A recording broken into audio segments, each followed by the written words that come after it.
Good morning. I want to share something from Exodus chapter 25. Have the people of Israel build me a holy sanctuary so I can live among them. You must build a tabernacle with its furnishings exactly according to the pattern I will show you. And the scripture, the Old Testament scripture, was very, very precise, very explicit as to exactly how God wanted things to be done. And there's all sorts of patterns and all sorts of reasons for that, which are, I think, all very interesting. So picking up something that I got from Book of Mysteries by Jonathan Cahn.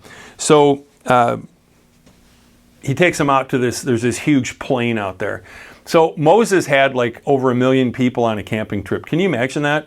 And they set it up, there was 4 sides to it. So you just imagine this whole flat land just covered with tents, but there was a pattern. There was a pattern to the whole thing. And there was one tent that stood apart from the rest. It was called the Ohel Moed, the tent of the appointed time, or the tent of meeting. So what exactly is that? Well, it was the tent of God's presence. The tabernacle was there. God dwelt in there. It's where God and man met together. And Moses would go in there and he'd come out, he'd have to wear a veil because his face was glowing, which is a pretty cool thing. It just speaks of the transformation that happens the closer we get to God. So how would you find it? It was always the same place. You would simply walk to the center of the camp. The tent of meeting was always set up in the center of the camp. The rest of the camp was built around it. This one tent set the position of every other tent. The entire order of the camp itself was determined by its location. So what does that reveal? Well, some of us be like, well, I'm not a camper, I don't know, or maybe you're into glamping or whatever. But anyway, you must build an Ohel Moed, your tent of meeting. So what does that mean? It's also it means the appointed time. So you must set up an appointed time every day, a tent of time with set parameters for the sacred purpose to meet with God. Now this might be a challenge for some of you, and some people say, oh, I don't really have a set time. I would just really encourage you to pray on a daily basis, to read scripture on a daily basis. For me, it started in earnest when I was in high school, my senior year of high school, but it was a discipline I wasn't always the best at. But man, when I went on mission trips, that just really helped me with that, because we set aside a half hour every day. Everyone stopped what they were doing for a half hour.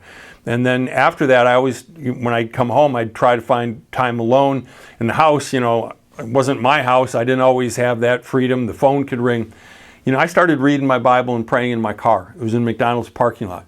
I'd go there. I didn't get anything to eat, but I just had peace and quiet in my car.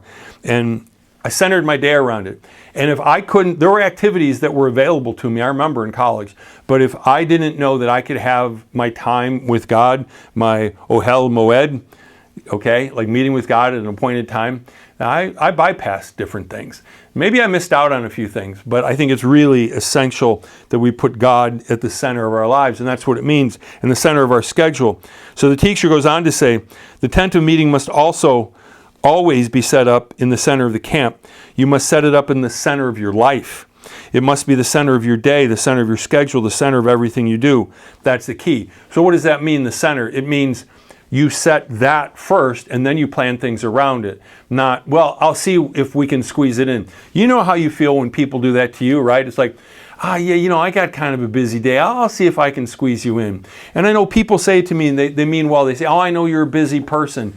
And you know what? The time where I'm too busy that I don't have a little time to meet with somebody in a given week, then I am too busy.